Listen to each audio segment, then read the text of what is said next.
जय श्रीन। मैं नेहा जैन आप सभी का एक बार पुनः प्राकृत की ऑनलाइन पाठशाला में हार्दिक स्वागत करती हूँ। और आज की इस क्लास को हम प्रारंभ करें उससे पूर्व हम सभी एक बार पुनः स्मरण करेंगे अपने पूज्य गुरुदेव का। तो जयकारा लगाएंगे, बोले परम पूज्य परम उपकारी प्रातः स्मरणीय प्राकृत मर्मज्ञ मुनिवर प्रणम्य सागर जी महाराज जी की जय। आज की इस कक्षा में हमें सीखेंगे संज्ञा शब्द ज्ञान, जो कि अकारांत, पुल्लिंग, नपुंसकलिंग और स्त्रीलिंग तीनों में है।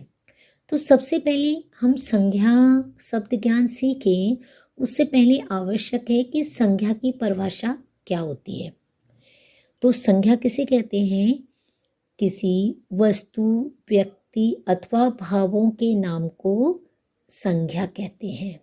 ठीक है, किसी वस्तु, व्यक्ति, स्थान अथवा भावों के नाम को संज्ञा कहते हैं। तो ये संज्ञा शब्द अब हम सीखेंगे। तो और ये जो लिंग होते हैं, लिंग क्या होते हैं? जैसे कि आप देख रहे हैं ना, पुल्लिंग है, स्त्रीलिंग है और नपुंसक लिंग है। तो लिंग क्या होते हैं? पुरुष, स्त्री अथवा नपुंसक जाति का बोध कराने वाले शब्द रूप को लिंग कहते हैं। प्राकृत भाषा में 3 लिंग होते हैं, पुल्लिंग, नपुंसक लिंग और स्त्रीलिंग। अब पुल्लिंग किसे कहेंगे? पुरुष जाति को बताने वाले शब्द पुल्लिंग होते हैं, जैसे हरि, साहू, जिड़। स्त्रीलिंग स्त्री जाति को बताने वाले शब्द स्त्रीलिंग होते हैं, जैसे माया, नदी, धेड़ु। नपुंसक लिंग जो शब्द ना स्त्रीलिंग है और ना पुल्लिंग है, उनके लिए नपुंसक लिंग का प्रयोग होता है, जैसे फल, वारी, वत्तु। ठीक है, अब हम आगे बढ़ेंगे। प्राकृत में जो लिंग भेद का ज्ञान है वह शब्दकोश पर निर्भर होता है, क्योंकि इस भाषा में कभी कभी एक ही शब्द के जो पर्यायवाची हैं उनके लिए भिन्न भिन्न लिंगों का भी प्रयोग होता है। जैसे कि अभी आप पढ़ेंगे ग्रंथ यानी कि ग्रंथ, ग्रंथ को पुल्लिंग में रखा गया है, और सत्थ यानी कि उसका भी अर्थ शास्त्र होता है, उसको नपुंसक लिंग में रखा गया है। तो ये क्या है? ये है एक ही शब्द के पर्यायवाचियों को अलग अलग लिंगों में रखा गया है। ऐसे ही तड़ु यानी कि शरीर, ये स्त्रीलिंग है। देह, उसका भी अर्थ शरीर होता है, ये पुल्लिंग है। और शरीर तो शरीर ही है, वह नपुंसक लिंग में है। ठीक है, तो ये चीज़ें हमें याद करनी पड़ेंगी, लेकिन इन्हें याद करने में किसी भी प्रकार की कोई कठिनाई आपको नहीं होगी, क्योंकि हम सरल रूप में ही प्राकृत भाषा आपको सिखा रहे हैं। तो आइए अब हम पढ़ते हैं सबसे पहले अकारांत पुल्लिंग शब्द। तो अकारांत पुल्लिंग शब्द क्या है? सबसे पहले जिन यानी कि जिनेंद्र देव। जिनेंद्र देव को प्राकृत भाषा में कहते हैं जिड़। ना का णा में परिवर्तन हो गया। उसके बाद देव, देव को प्राकृत में देवी ही कहेंगे। बालक, बालक के लिए प्राकृत में बालग मिलता है, और गा का लोप हुआ यानी कि व्यंजन का लोप हुआ तो मात्रा भी शेष रह जाती है कभी कभी, तो बाल ल आ हो गया। इसके बाद नर यानी कि मनुष्य, हम पढ़ चुके हैं पहले, नर का क्या होता है? डर। वृषभ यानी कि आदिनाथ भगवान, उन्हें क्या कहेंगे? उस। तो ये सभी पुल्लिंग के शब्द चल रहे हैं। अब आप देख रहे हैं ना, ये अकारांत है। अकारांत यानी कि जिनके अंत में आ की साउंड आए, ऐसा नहीं कि आ ही आए, आ की साउंड आए, यानी कि जिस व्यंजन में छोटा आ जुड़ा होता है वह अकारांत पुल्लिंग शब्द कहलाता है। कब? अंत में, मध्य में नहीं, अंत में। धर्म का प्राकृत क्या बनेगा? धम्म। वीर यानी कि महावीर भगवान को वीर ही कहेंगे। विद्यालय, ध्या का परिवर्तन आधा जा और पूरे जा में हो जाता है, तो विद्यालय का क्या बना? विजल। कैलाश पर्वत, कैलाश पर्वत को क्या कहेंगे? कैलास। क्या कहेंगे? कैलाश। इसके बाद ऐरावत हाथी, ऐरावत हाथी के लिए ऐरावद, ताका दा में परिवर्तन हुआ। शैल, चट्टान, पर्वत, उसे क्या कहेंगे? साधारण सेल, जो शय पर दो मात्राएं थी उनका हटा दिया है ना, दो मात्राएं तो होती नहीं है, और श का सा हो गया, सेल बन गया। चश्मा आपने पढ़ा ही है, एड़ग होता है। छात्र को क्या कहते हैं? छत्र कहते हैं, पहले भी पढ़ा है। पुरुष, पुरुष को क्या कहते हैं? पुरुष। शिष्य, शिष्य को क्या कहेंगे? शीश, क्या कहेंगे? शीश।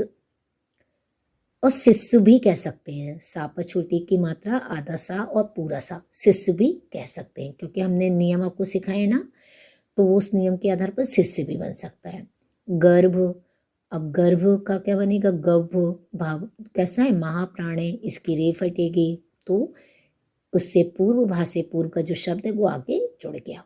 मेघ, अंतिम घा का हा में परिवर्तन हो जाता है, मेह बन गया। सागर, सागर को प्राकृत में क्या कहते हैं? सायर। ग्रंथ, अब ग्रंथ के लिए ग्रंथ है ना, ग्रंथ। आत्मा, आत्मा को प्राकृत में कहते हैं अपान। इसके बहुत सारे पर्यायवाची और भी हैं, लेकिन अभी हम एक ही पर्यायवाची यहाँ पर देखेंगे। अरिहंत, अरिहंत है ना, अणमोकार मंत्र में पांचों परमेष्ठी जो आते हैं, तो अरिहंत को अरिहंत कहेंगे, सिद्ध को सिद्ध कहेंगे। आचार्य, आचार्य को क्या कहेंगे? आईरीय, बोलते हो ना अणमो आईरी याड़म। अब वो याड़म जो बोलते हैं, वो आड़म तो एक प्रत्यय लगा हुआ है चतुर्थी का। आगे हम सीखेंगे कि किस तरह से जब ये विभक्तियां आपकी क्लास में आएंगी, उस समय हम ये आड़म को अच्छी तरह से समझेंगे, है ना। आगे ऐसे ही उपाध्याय के लिए क्या प्रयोग होता है? उवझ। वीतराग को क्या कहेंगे? वीयरा। वीतराग को क्या कहेंगे? वीयरा। पूज्य गुरुदेव ने एक वीतराग भक्ति लिखी है, जिसे प्राकृत में वीराय भक्ति के नाम से जाना जाता है। जन्म, जन्म का क्या बना? जन्म, पढ़ते हो ना, जम्मी जरा भविरोगी हरि, जिनवाणी स्तुति में। तो जन्म जरा, जन्म और जरा के रोग को हरने वाली। राजा को प्राकृत में क्या कहते हैं? राय, और राया भी कहते हैं। तो अभी हम अकारांत की बात कर रहे हैं, तो राय याद कर लीजिए, है ना। अगर राया भी कहीं मिलता है तो वो भी सही है। तो ये हुए आपके अकारांत पुल्लिंग शब्द। अब बढ़ते हैं अकारांत नपुंसक लिंग के शब्दों की ओर। सबसे पहले मित्र, मित्र को क्या कहते हैं? मित्र, त्रा का आधा तावता में परिवर्तन हो गया। अच्छा, आप एक बात ध्यान रखिएगा, मित्र को कई कई जगह पुल्लिंग में भी लिया गया है, तो आप पुल्लिंग और नपुंसक लिंग इसे दोनों में रख सकते हैं। घर का प्राकृत घर ही होता है। पुस्तक, अब यहाँ पर इस्त आ रहा है ना मध्य में, अब आप लोग खुद ही बनाइए, इस्त का क्या बन जाएगा? ता और था, आधा ता और था। पुथ, नगर का नयर। फल, फल का क्या होता है? फल ही होता है।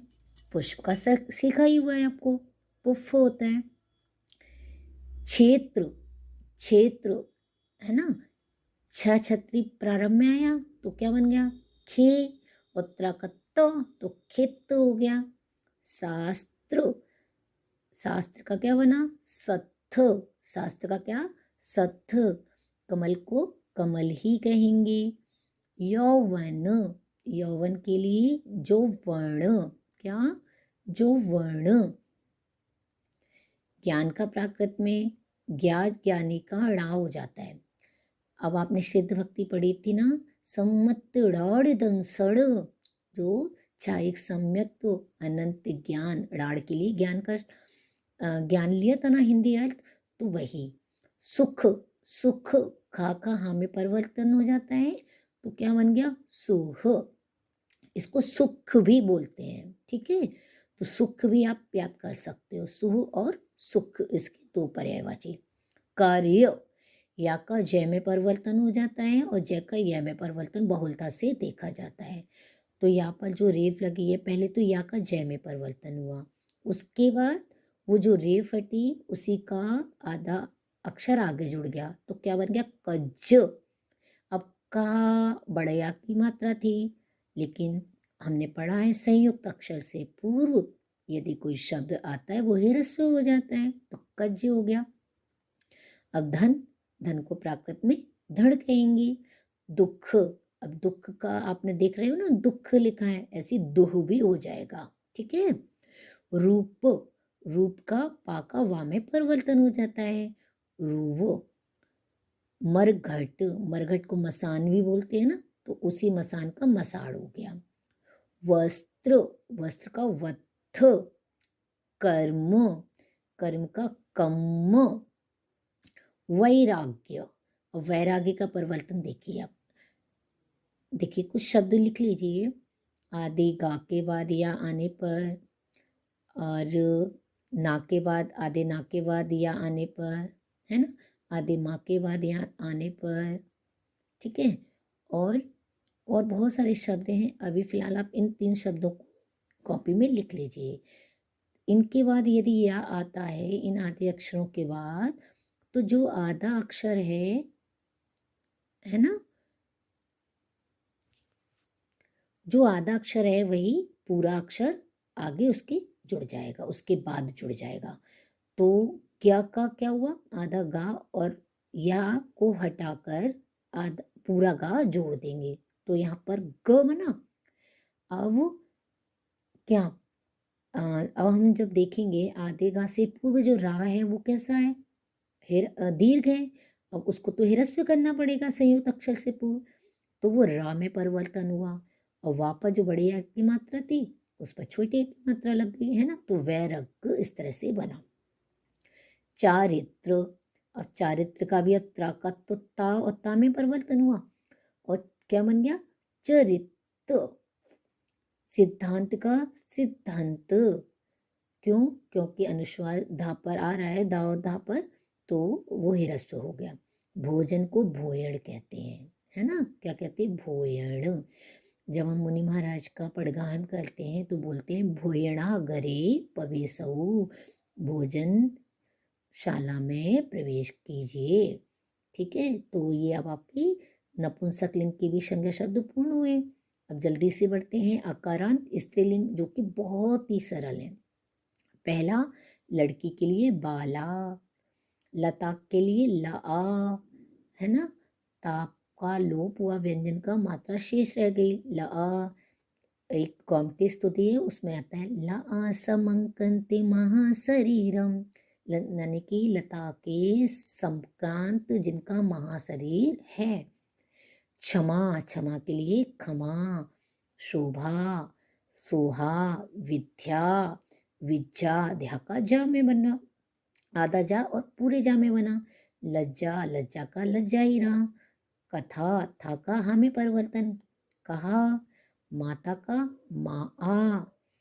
तृषा यानी कि प्यास का तिस्सा। संध्या का संझा, बोलते हैं ना सुसंझा। निशा का अड़िसा। श्रद्धा, श्रद्धा का क्या हुआ श्रद्धा। शिक्षा यानी कि हमारी पाह्य शिक्षा, तो पाह्य शिक्षा। आज्ञा, आज्ञा आ गया ना अंत में, इसका क्या बन गया अड़ा बन गया, तो आज्ञा का प्राकृत बना आड़ा। इस तरह से आपका संज्ञा शब्द ज्ञान का क्लास थी वो यहीं पर पूर्ण होती है। उम्मीद आशा हमेशा की तरह यही कि आपको समझ में आया होगा। अब मैं आप सभी से विदा लेती हूँ। जय जय हिंद, धन्यवाद।